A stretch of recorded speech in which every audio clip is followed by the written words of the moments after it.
Welcome back to my channel. It's me, Simply Sheeta. Hope you had a great week. Happy autumn to you. Stay tuned. I want to tell you guys all about my progress and my VSG journey, as well as offer some advice to new people that are starting their VSG journey or new post-op VSG patients. So stay tuned. Glad to see you're back.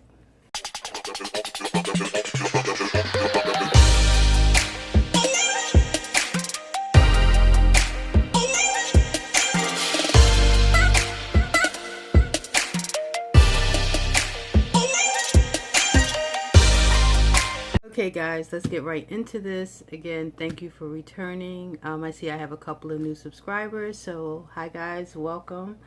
I am at this point, guys, 8 weeks post-op. Actually, it's more like 8 weeks and 3 days because my surgery was on a Wednesday, but you know, since I bring you videos on Sunday, I'm basically a little bit more like 8.5 weeks by the time, you know, something and a half by the time you guys see me. So yeah, I'm 8.5 weeks today, and let me give you the stats because of course everyone wants to know the stats, and I'm not going to make you wait until the end of the video. But first, let me sip, and you guys know what this is about. But actually I have something to tell you about this too. Okay, so starting with my stats, my highest weight, guys, was 329 pounds. That is my highest recorded weight, and that was the weight that I was at when I started my journey and had my very first appointment at the Presbyterian bariatric team, which is where I had my surgery in Philadelphia, Presbyterian Medical Center, with the Penn bariatric team. And they weighed me in at 329, and that was on January the 4th of this year, 2019. On my surgery date, which was July the 31st, 2019, I weighed 308 pounds, and today I am at 277 pounds. I weighed myself right before I got on. And that brings me to a total loss, guys, of 31 pounds since surgery and 52 pounds total since the start of my journey. And I'm going to take all of that. I'm going to take that credit and give myself a round of applause because I'm really proud of that. And I wanted to say, I really wasn't really paying attention initially to my pre-op weight loss. I think sometimes we tend not to count that because you're thinking, I wanted to wait to see what the surgery is done.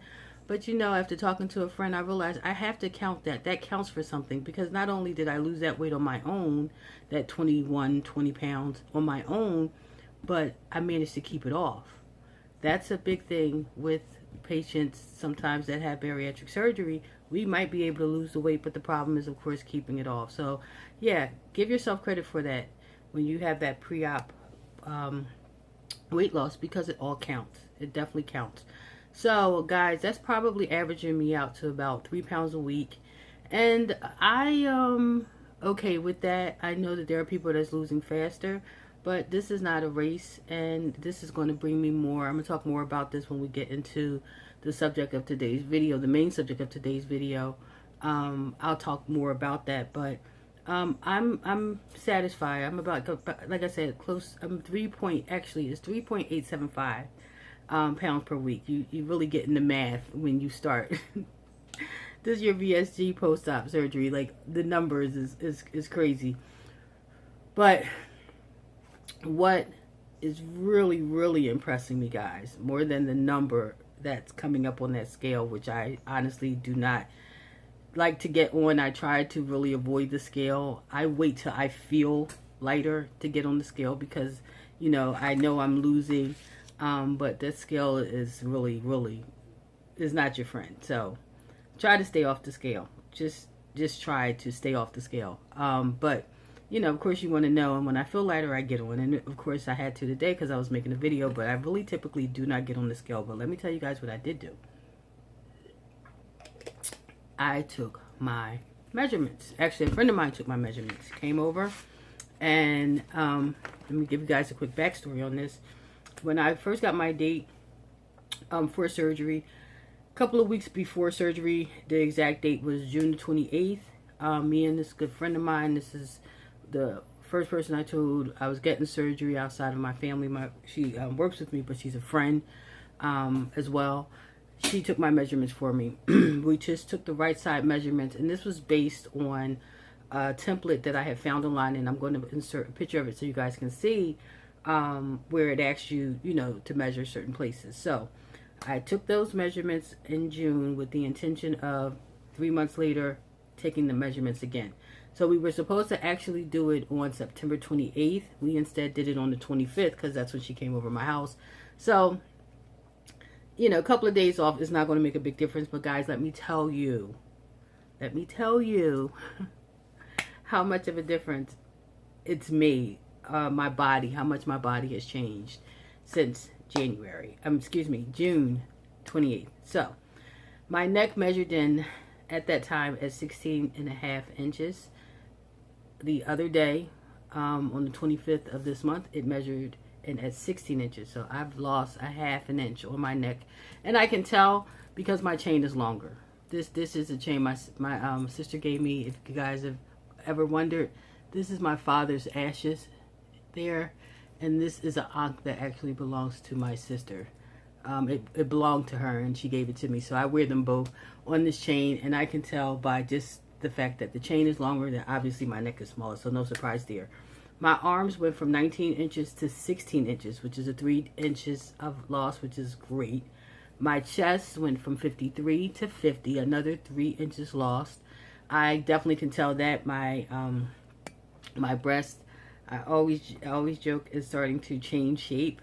They're getting very flat. I don't know what that's about, but of course breast tissue is a lot of fat, so I'm definitely losing breast tissue. My waist is going from 49.5 inches to 45.5 inches, guys. I've lost 4 inches on my waist. I'm not really surprised about that, simply because I can remember always having an hourglass shape. It might have been a big shape, but I can always remember having a waist. I've always had some kind of waist. I just got a belly now, but I've always came in. So, but to lose 4 inches, that was great to see. My hips, I was 59.5 inches in June. Now I'm 58 inches. So I've lost an actual 1.5 inches off my hips, which is again good. I know I got ways to go there, but I'll take it. My thighs, 32.5 inches was my thigh. My right thigh, it is now 31 inches. So I've lost 1.5 inches. And finally, my calf, we measured in at 19 inches, and now it's down to 18 inches. So I've lost another inch. So guys, total, I've lost about 33 inches off of my body since June. And that is why it is very important to take your measurements. Your measurements are going to definitely pick you up when you find that scale isn't moving, because your weight is distributing itself, and I don't know the science behind it, but obviously I'm still losing. I can tell by how my clothes feel that I'm losing, even though if the scale might not necessarily move. And it's become one of the things I look forward to is like getting dressed now, knowing that my clothes are going to fit the way they're supposed to fit, or be bigger and not tighter. Like, it's such a great feeling to be able to get dressed and to know your clothes are going to not be tight. I have on a pair of sweatpants today, a pair of Gap sweatpants that I probably have had, I don't know, I probably bought these things like 15 years ago.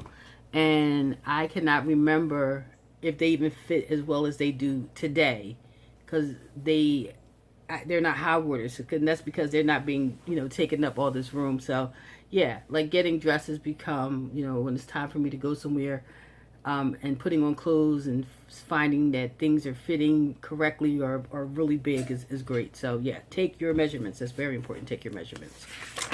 Okay, so guys, at the stage 8 weeks, I pretty much am eating normal foods. There's nothing special about my diet.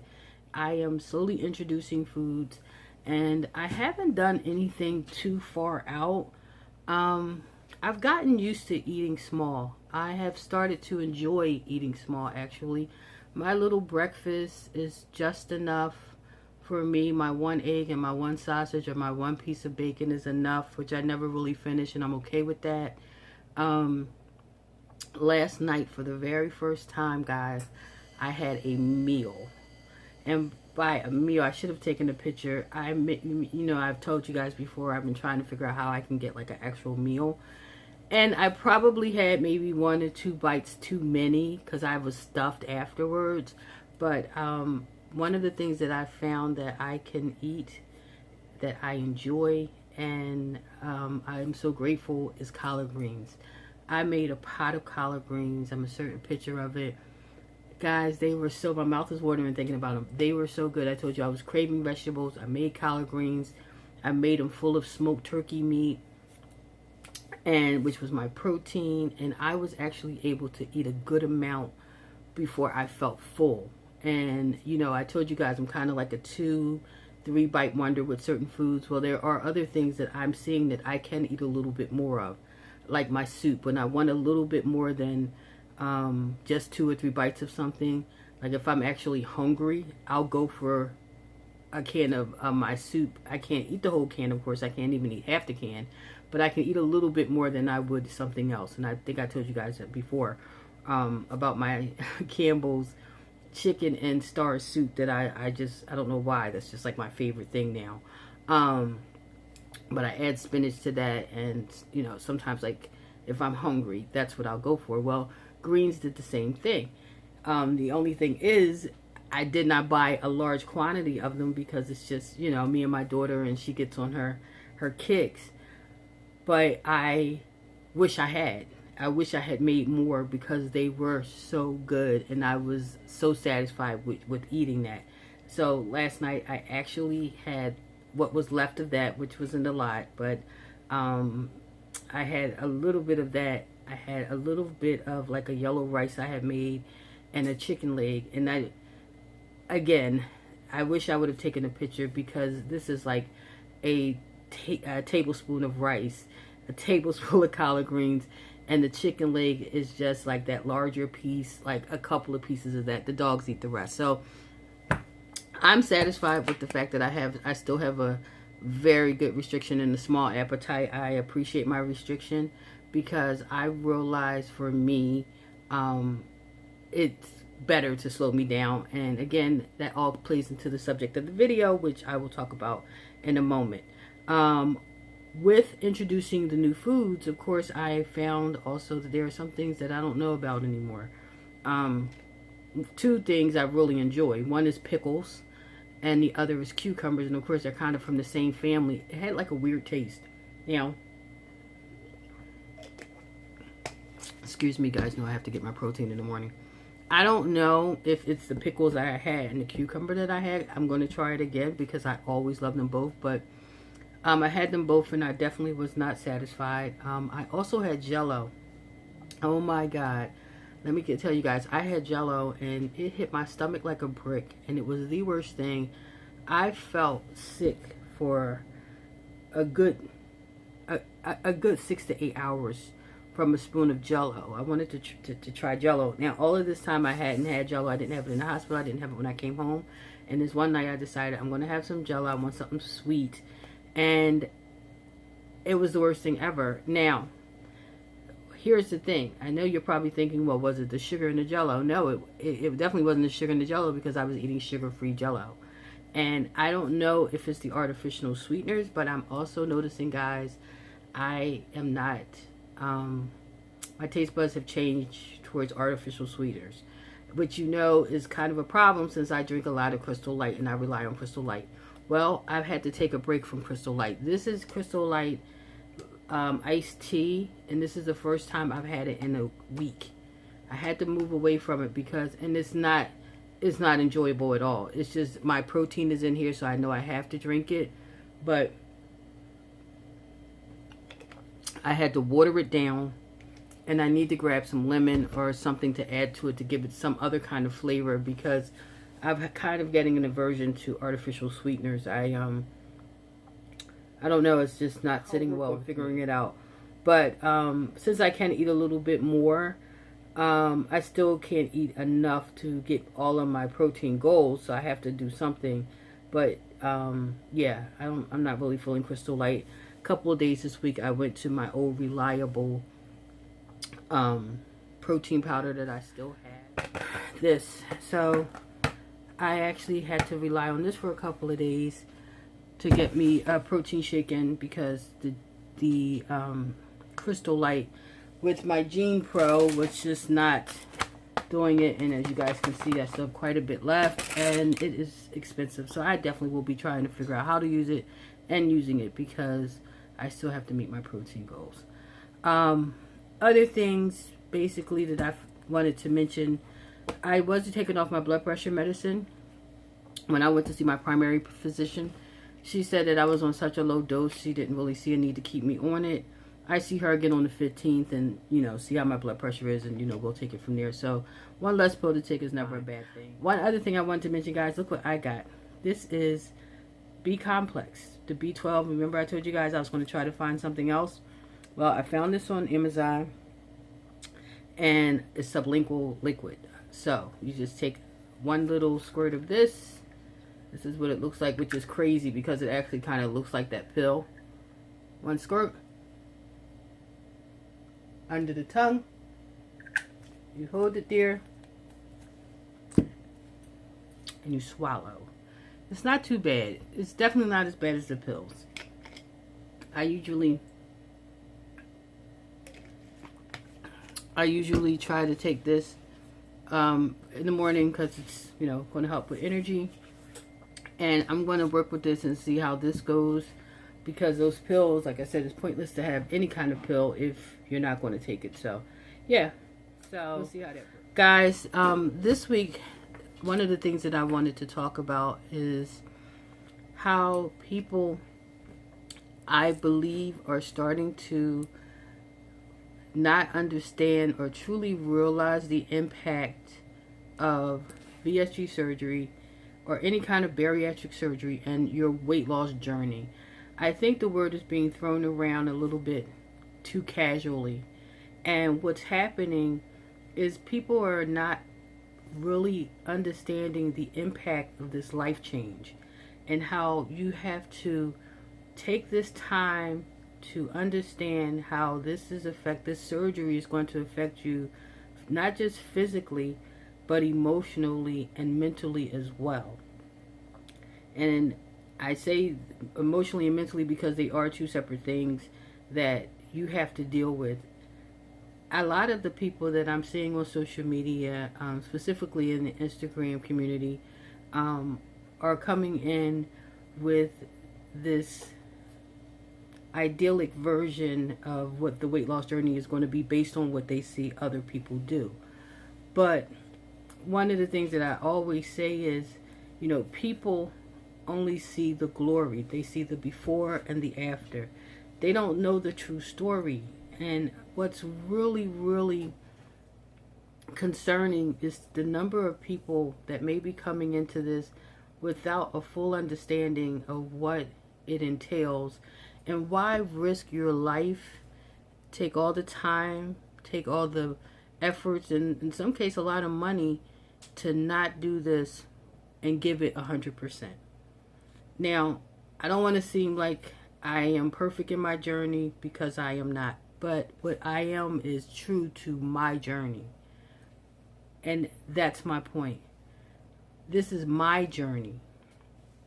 What I am doing in my journey is not something that I would suggest to anyone other than to say, you can look at what I do, you can listen to what I say, you can try it, you can ask questions, but you got to do what's best for you in your journey, because no one is alike. No one's journey is going to be alike. And we always say that in the weight loss community, like no two journeys are alike, but I think people tend to think that just means in the sense of, the way surgeons do it.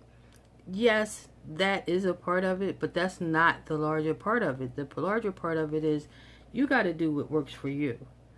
There are some people out here that they have drastically changed their entire lives. They have gone from being morbidly obese to vegan runners. There are some people out here that have lost their entire families, their marriages, friends, as a result of them wanting to do better. So their experiences are going to be different than, say, mine and I'm not married, or say mine and I am a 51-year-old woman as opposed to being 30 or in my 20s. So everyone's experience is different. There's a things that I see sometimes, and I always just like shake my head like, how does that work? Where I see people, I've seen it in Facebook groups a lot, where people will say, if you are 5'7", 300 pounds and had surgery, let me see your results. Like, there is no possible way that anybody can look at me and my journey and say, oh, okay, I'm going to look like her when I get to this stage, because I am built up totally different. I am genetically different. I'm my age is different. Even if there was another 5'7" woman that was 51, 329 pounds that was having surgery, she still could not stand next to me and compare herself to me as far as how I lose weight, because we're built up differently. I'm losing a lot of weight here in my breast, in my, I'm starting to see my collarbone. I can see my arms look smaller, my wrists look smaller. I'm losing weight at the top. Some may lose weight in their legs. There are some people I see on Instagram where it looks like they instantly lose it all in their face, and their faces are extremely thin. So you can't gauge your weight loss and how you're going to look based on what someone else is looking like or what they're doing. You have to tailor-made your journey to you. For example, for me, bottom line, I need something that is sustainable for me. I need something I can do the rest of my life. I've made it no secret from the beginning of my surgery, even before I had surgery. I told you guys my whole goal is to learn moderation. I want to learn how to eat proper amounts of food. Society has taught us that it's okay to eat these large portions because that's what they give us. And those large portions is part of the obesity epidemic in the United States. I sometimes look at my small amounts and think this is really what the serving is supposed to look like. I watch my daughter's plate and my plate, and I'm satisfied with eating a smaller amount of food. I've always been interested in reducing calories. Always. Even before surgery. There is like a group. I don't know their name, but I can remember seeing something on the news, and these people are calorie restrictors. They believe in very, very low calories. They consume very, very low calories. Now, most of them are on a macrobiotic diet, but I'm fine being very, very, very low calorie if that means I can have it in a very small amount.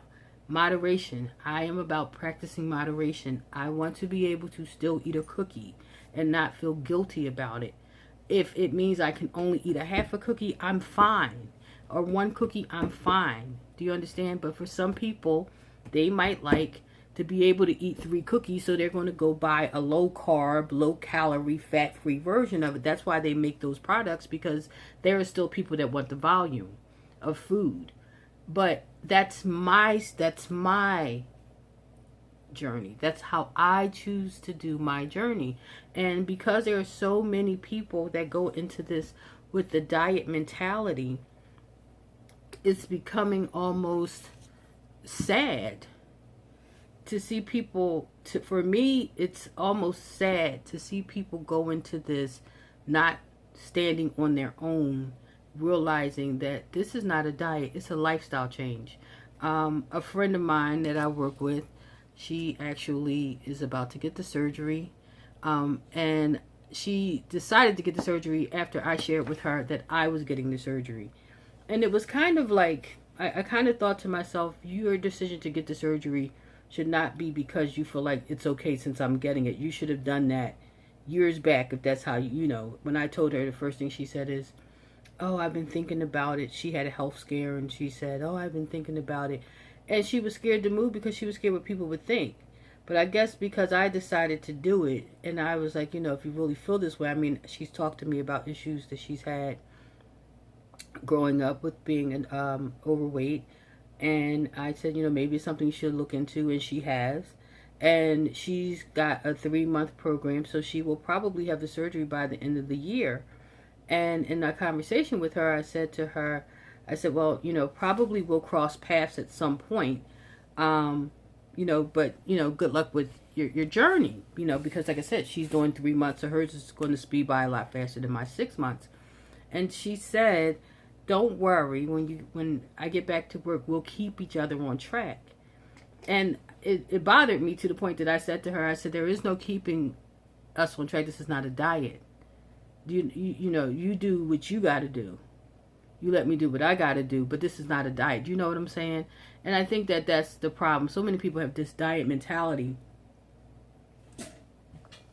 still, even after having bariatric surgery.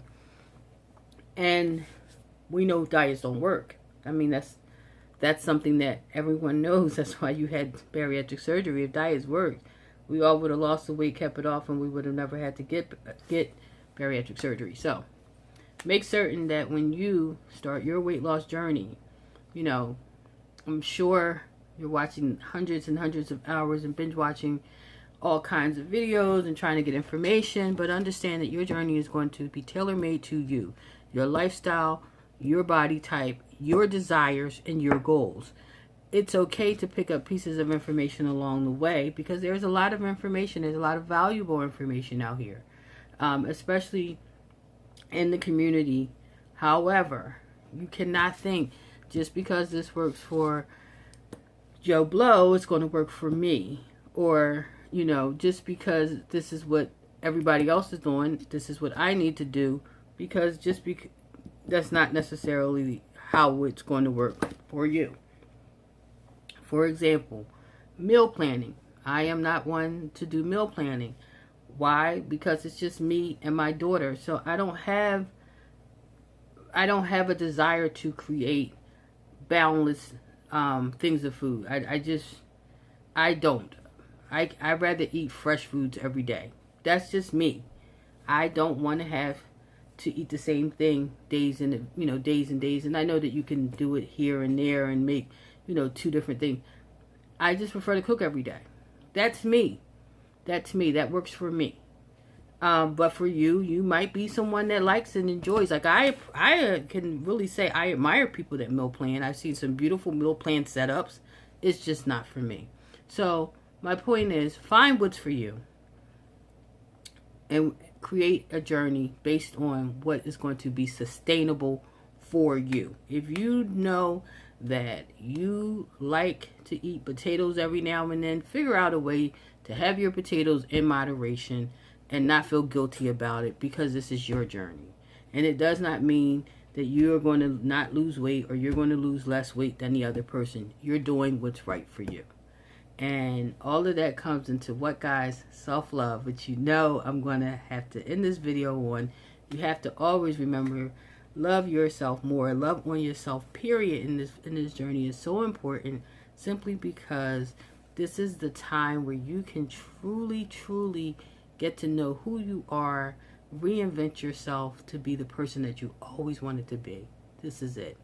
So I want to thank you guys for coming this week and for watching my video. I really appreciate you all. Please like, comment, subscribe if you're not subscribed. You can hit the notification bell if you like to know when I'm posting another video, which actually, guys, might be a little bit sooner than 2 weeks, only because I feel like I have more content that I would like to put out there to you guys, especially now that I'm becoming more comfortable with my my journey as far as getting to learn how my lifestyle, I'm creating the lifestyle that I know I'm going to need in order to sustain my journey. I like to share some of that information for my own record's sake, of course, as as you guys know, I'm doing these videos for myself as well as others, but also just spend a little bit more time with my subscribers and try to find ways to just make my channel pop, so please comment below if there's anything that you would like to hear, if you have any questions. If you are somebody that has had VSG surgery and you have information and advice that you might want to offer about customizing your journey, please leave that information below for others to read and respond to. So guys, thank you so much. I will see you next time. Peace. People look at you strange saying you changed, like you worked that hard to stay the same.